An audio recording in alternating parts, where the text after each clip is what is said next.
Title: Human Girl Helps a Tired Old Dragon. 12 warships showed up to repay the favor.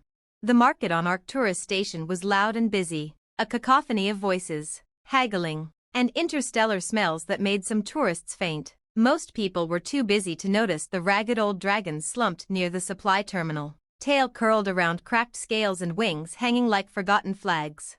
Except for one. Mira, a 17-year-old human girl working part-time at a food stall, noticed the ancient being. He wasn't like the dragons from Earth's stories, no gold, no roars, no fire, just exhaustion. His once proud crimson scales were chipped and dulled, his eyes half-lidded with weariness. He clutched a few credit chips in a shaking claw, not nearly enough to buy a meal on the overpriced station. Without hesitation, Mira filled a thermal container with hot broth, grabbed 2 loaves of bread, and walked over. She didn't ask permission, she simply handed him the food. "You need this more than I need a tip today," she said, offering a gentle smile. "Sit, eat." The dragon blinked, stunned. Slowly, reverently, he accepted the meal. "Why?" he rasped, voice like wind over ancient stone. "Because someone should," Mira replied. Then she patted his scaled claw. "I hope your day gets better, mister." She returned to her stall. The dragon didn't say more. He just ate quietly, then vanished when she wasn't looking. The next morning, the sky above Arcturus station cracked with thunderless sound. Mira was brushing off day-old buns when the alert sirens wailed. 12 massive ships decloaked in synchronous formation. No transponder codes, no diplomatic hail. The Iron Veil, the Sunbreaker, the Howling Star, and 9 others, legends from deep in the archives. Vessels once believed lost or mythical, war machines of the Drakari sovereignty. Panic spread through the station. The docking bay was locked down. Defense arrays began to warm up. And then the comms officer screamed. "They're broadcasting. Only one message. Mira's name." Confused, terrified, she was escorted to the control deck. The screen blinked to life, and on it appeared the same dragon, no longer hunched, no longer tired. His scales gleamed like blood-forged armor, and a golden crown shimmered between his horns. "I am Vorthix the Boundless," he said, voice calm and full of ancient fury, "High Lord of the Drakari armadas. My kind owe nothing to the stars, but today, I owe a debt to one." He bowed, his massive head, to the human girl Mira, who gave kindness with no expectation of return, a favor freely given to one who has not been shown mercy in centuries. Mira, trembling, whispered, "I just gave him soup." The Admiral of Arcturus nearly fainted. One of the diplomats choked on her tea. The warships began offloading cargo, crates of precious minerals, medicine, and tech forbidden to all but the Drakari royal line. Then came engineers who offered to rebuild parts of the station at no cost. A handful of Dragon Knights formed a protective honor guard around Mira's home. One knelt and offered her a small, smooth gem. "This is the Ember's Tone," he said. "Should any dare threaten you, it will burn stars to protect your name." By the next sunset, the entire galactic network was talking about the girl who fed a dragon. Newsfeeds dubbed her the Emberheart. Embassies from dozens of worlds offered her scholarships, job offers, even planetary titles. And Mira? She went back to her food stall. People still asked her why she did it. Her answer was always the same. "He looked hungry, that's all." But the stars remembered, and dragons never forget. Not when kindness is rarer than gold.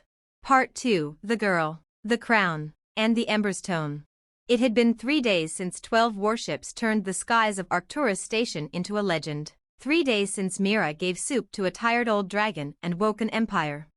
The Ember's Tone they left her pulsed gently in her jacket pocket, warm like a heartbeat. She hadn't touched it since the Dragon Knight gave it to her, just knowing it was there was enough. For most, it would be a priceless relic. To Mira, it was a reminder that a simple act of kindness could echo into the stars.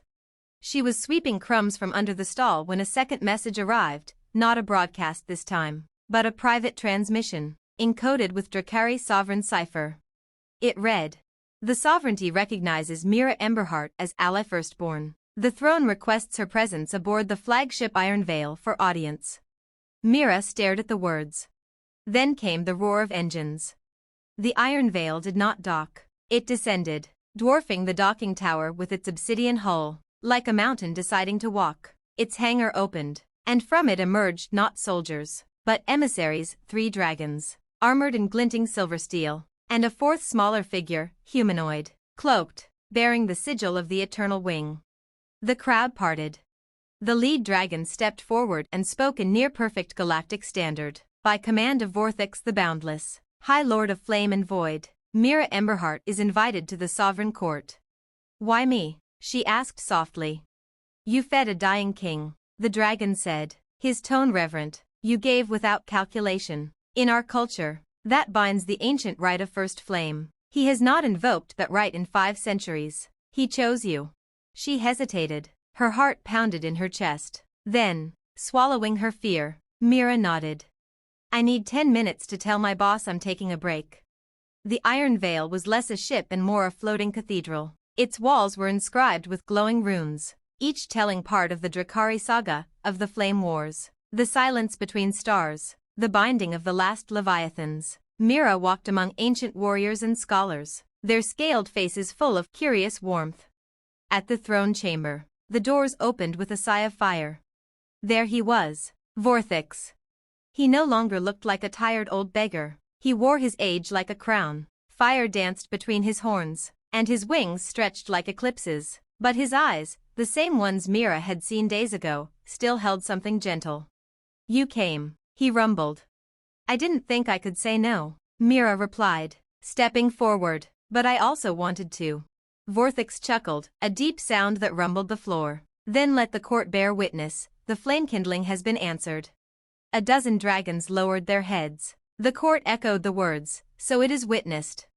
You are now bonded to the sovereignty, Vorthix said, by will, not blood, a sister to my kind, wherever our banners fly. You are protected, your enemies, ours, your family, under our fire. Mira blinked. I don't have a family, just me. Then you have one now, Vorthix said, leaning closer. We are very protective of those we call kin. By the time Mira returned to Arcturus, rumors had become prophecy. Some said she held a dragon's heart, others said she rode fire. All Mira knew was that people stared at her differently now, with fear, with awe, with reverence. But she still made soup. She still gave it to anyone who needed it. Because one day, maybe some tired, broken thing with cracked scales would come back through her part of the galaxy.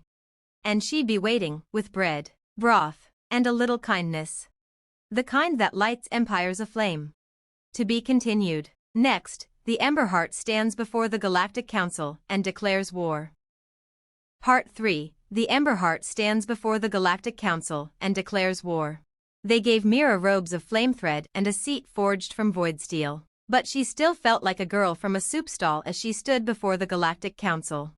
The Chamber of Unity, a dome of swirling stars suspended in artificial gravity, held representatives from over 600 species. The counselors floated, hovered, crawled, and sat on platforms of light and power. Cameras recorded every breath. Civilizations watched from light years away. And all of them looked at her.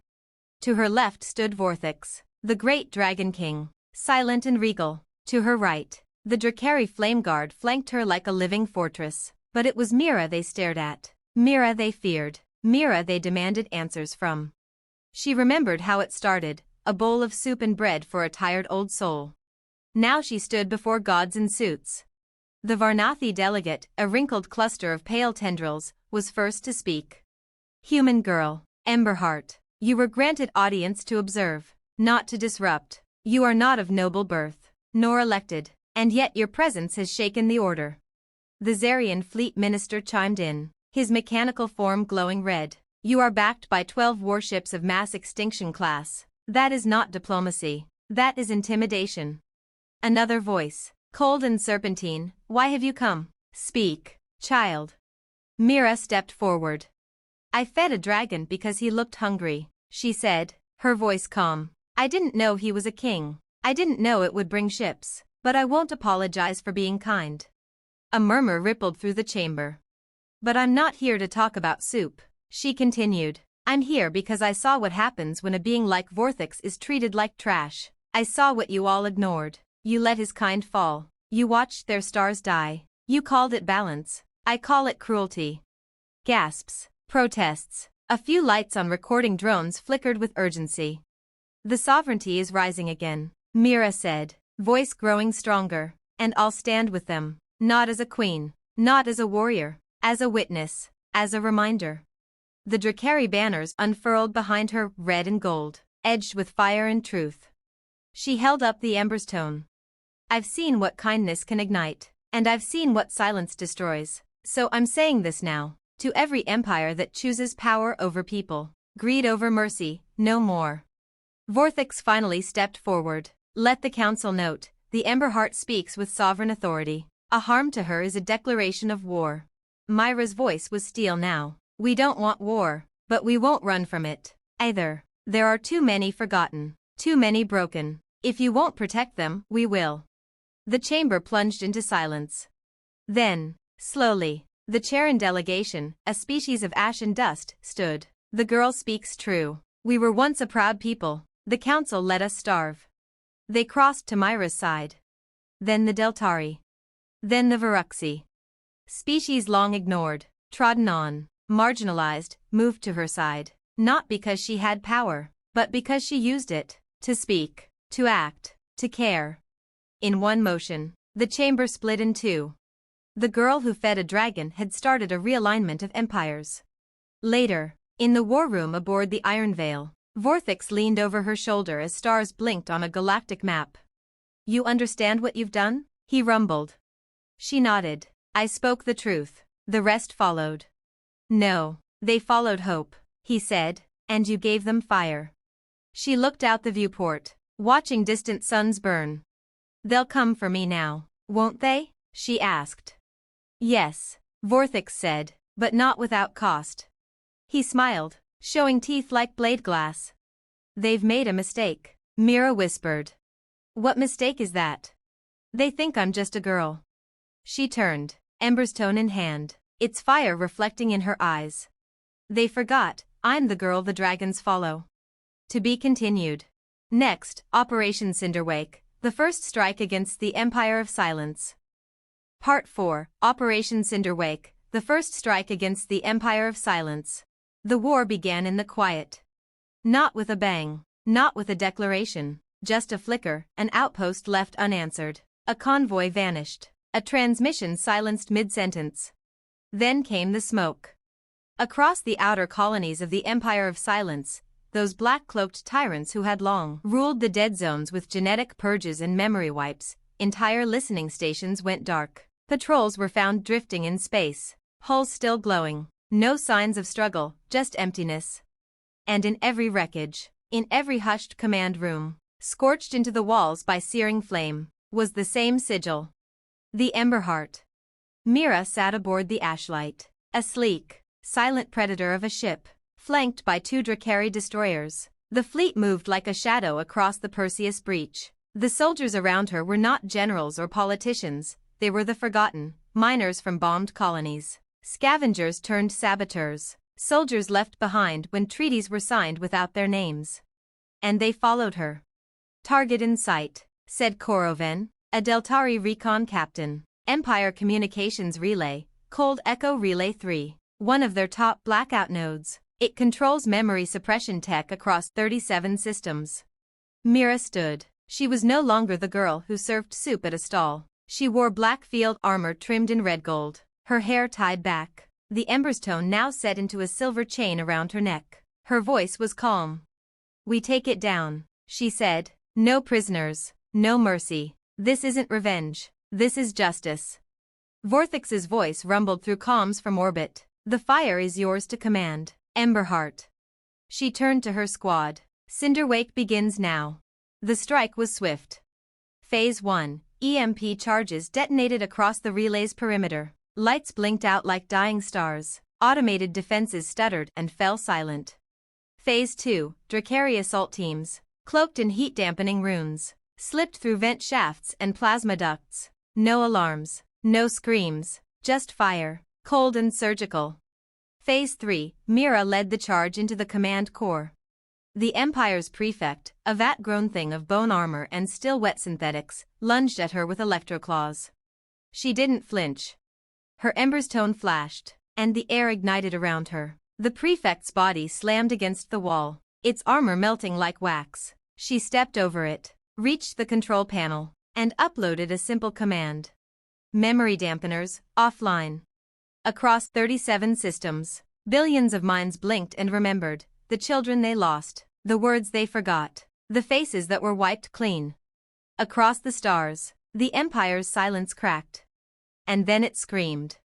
After the battle, they found the Empire's retaliation plan in the relay's core. Mira stared at the holographic map, refugee colonies marked in red, Black Ops fleets moving toward them, civilian populations targeted for containment events. They knew we'd strike, whispered Koro. They always knew, Mira said coldly. They just didn't believe we'd fight back. She turned to the fleet behind her. Her voice rang through every comm, every console, every warship now flying her sigil. This isn't a single battle, she declared. It's the opening fire. The Empire wanted silence, so we'll give them a roar. A dozen systems lit up as allied fleets, Drakari, Charin, Varuxi, human rogue units, moved into formation. Fire bloomed in the dark. The stars, long silent, had found their voice again. And at their heart was a girl who once gave a dragon soup. To be continued. Next, the Empire sends their assassin, but finds the Emberheart waiting. Part 5. The Empire sends their assassin, but finds the Emberheart waiting. They called her Whisperblade, the Empire's deadliest phantom. No known species, no heat signature, no voice, no presence, no mercy. A myth wrapped in the shroud of erased names and black operations. She didn't leave wounds, she left absence. When the Empire of Silence lost Cold Echo Relay 3, when their memory dampeners were ripped out and the galaxy started remembering, the Council of Inquisition activated Protocol Obsidian. It meant one thing: send the Whisperblade, kill the Emberheart, burn her from memory. And so the assassin slipped across the stars, unseen, unheard, a death sentence in motion. The Emberheart knew. Mira didn't feel fear, just the stillness that comes before lightning. She was aboard the Epitaph, a forward command frigate cloaked in repurposed Drakari stealth plating. They'd just liberated the Hadrek Refuge, a mining colony where the Empire had buried thousands alive beneath collapsed memory vaults. She stood at the edge of the landing bay, watching ships bring in survivors, children with wide eyes, elders weeping as names came flooding back. And then she felt it. A wrongness, a cold, hungry presence. She's here, Mira said softly. Vorthix growled from the comm line. We've swept for infiltrators. Sensors show nothing.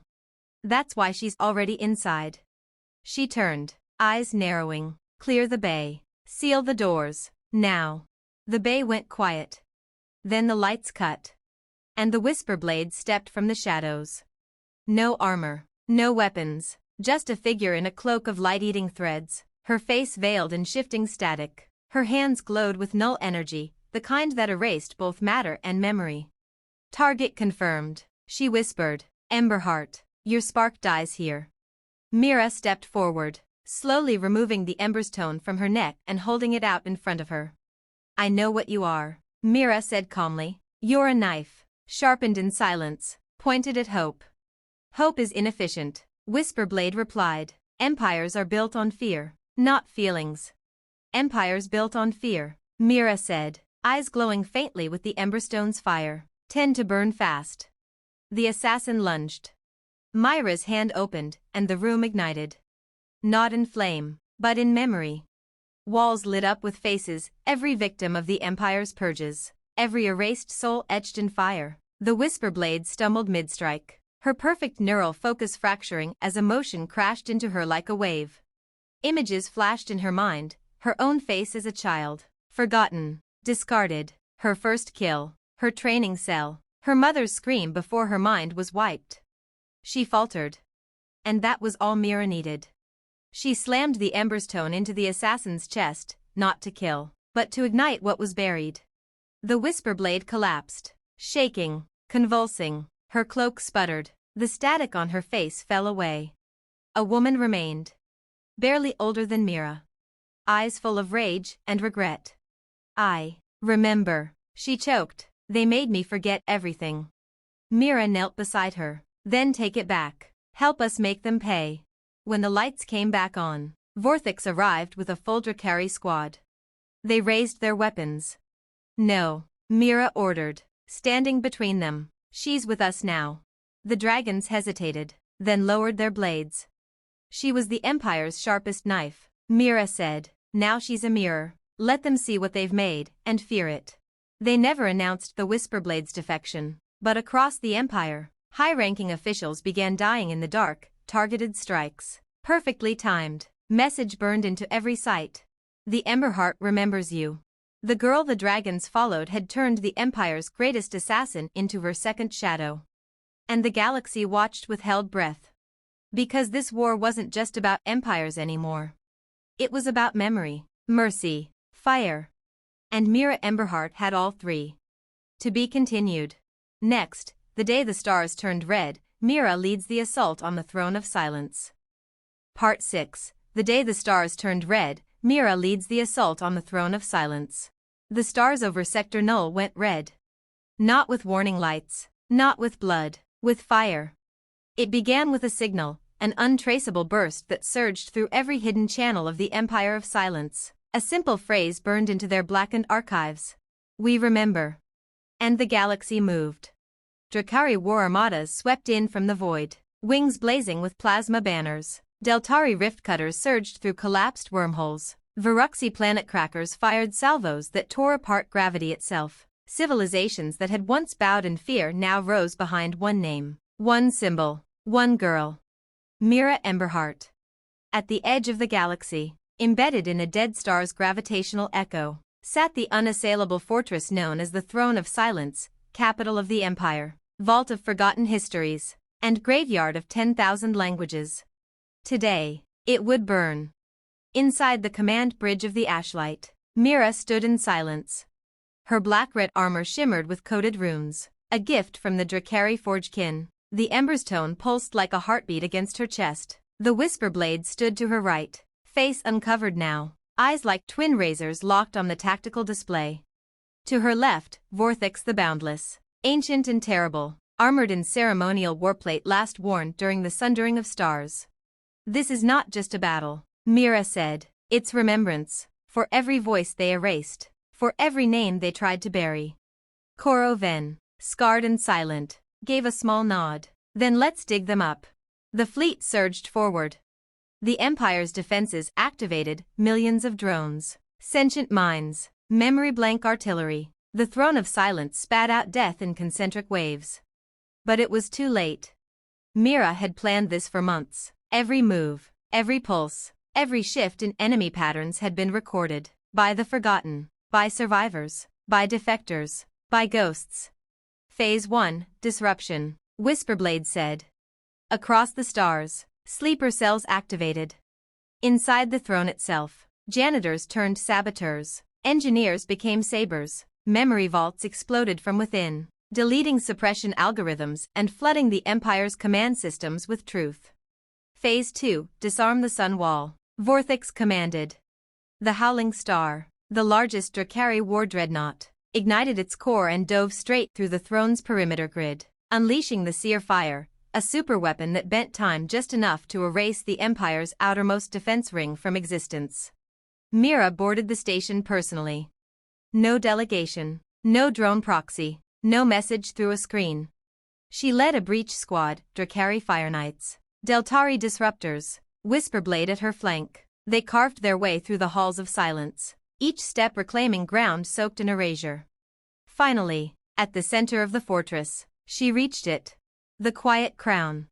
A floating obsidian diadem that pulsed with psychic suppression fields, the source of the Empire's memory control, the heart of everything they erased. The Supreme Archivist stood beside it, a desiccated being of cables and calcified thought, speaking through 1,000 stolen voices. You should not exist, it rasped. We removed you from the future.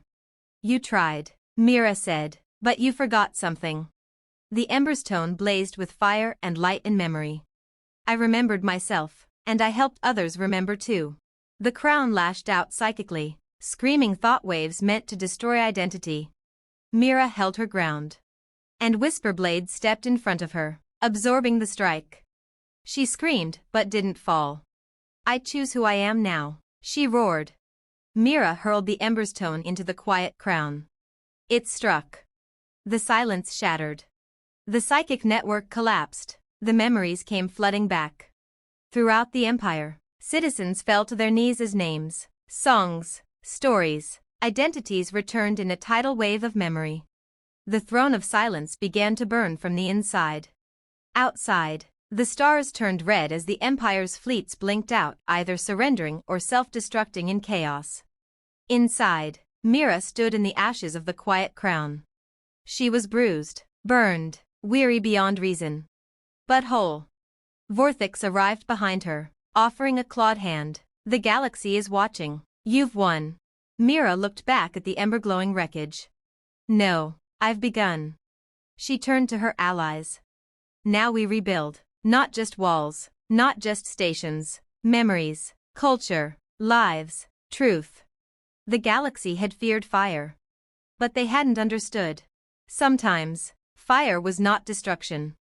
Sometimes, it was the light by which the forgotten found themselves again. To be continued. Final part coming soon. The Girl Who Lit the Stars, Mira Emberheart's Last Stand and First Legacy. Part 7. Final. The Girl Who Lit the Stars, Mira Emberheart's Last Stand and First Legacy. The war was over. The Empire of Silence was gone, its crown shattered, its archives opened, its symbols of control reduced to embers drifting through dead space. Across the galaxy, people remembered, names returned, songs once banned were sung under alien skies, birthdays, histories, the faces of lost mothers, stolen brothers, lovers erased by law, all came back. But peace was not quiet. It never is. And Mira Emberheart knew it. She stood atop a platform carved into the heart of New Ashera, the city rising where the throne of silence had once loomed. The planet, once airless and haunted, now glowed with industry, art, and healing. Drakari architects shaped spires from glass lava. Deltari sculptors cast memory into living metal. Refugees from 100 systems now called it home. Mira had no throne, no palace. Just a chair in a crowded hall where survivors debated what came next. Her name was legend now. But her life, it had a price. They came from the void. Not remnants of the Empire, those were shattered and hunted. This was older, deeper. The Unmakers. Long-forgotten entities, half-thought and half-machine, that once fed on memory itself, banished beyond the veil in the galactic dark. They had watched as Mira restored what they had thrived on destroying. They had watched the stars bloom again in defiance. And now they came, not for power, but to devour everything she had restored. It began with worlds blinking out of time, languages unraveling mid-sentence, children born without names, memory death reborn. The allied fleets could not touch them, weapons failed, shields collapsed, only fire slowed them. Only the ember's tone.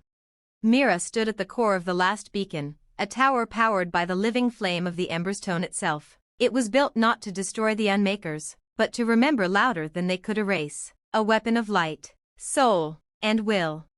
She stood alone, for none could enter the inner core and survive the raw memory storm it generated. Vorthix begged her to reconsider. Whisperblade offered to take her place. The children she'd saved wept. But she knew. This was always her fire to carry. She smiled softly. You don't beat darkness by fighting it. You beat it by shining so bright it forgets how to swallow. She placed the ember's tone into the beacon. And stepped into the flame.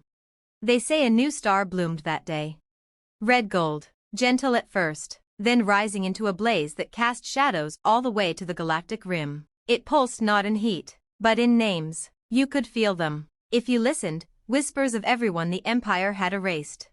And above New Ashera, where no sun had shone before, now burned a permanent light. They called it Myra's star. The Unmakers never came again. They couldn't. There was no silence left for them to feed on. Only remembrance. Only fire. Years passed, then centuries. The galaxy changed again, borders redrawn. Species evolved, wars fought and ended. But in every child taught to speak their name, in every monument that told the true version of history, in every culture that once thought itself lost and found its music again, there was a flame. Small, steady. Mira Emberheart was gone. But she had lit the stars. And the stars would never forget her.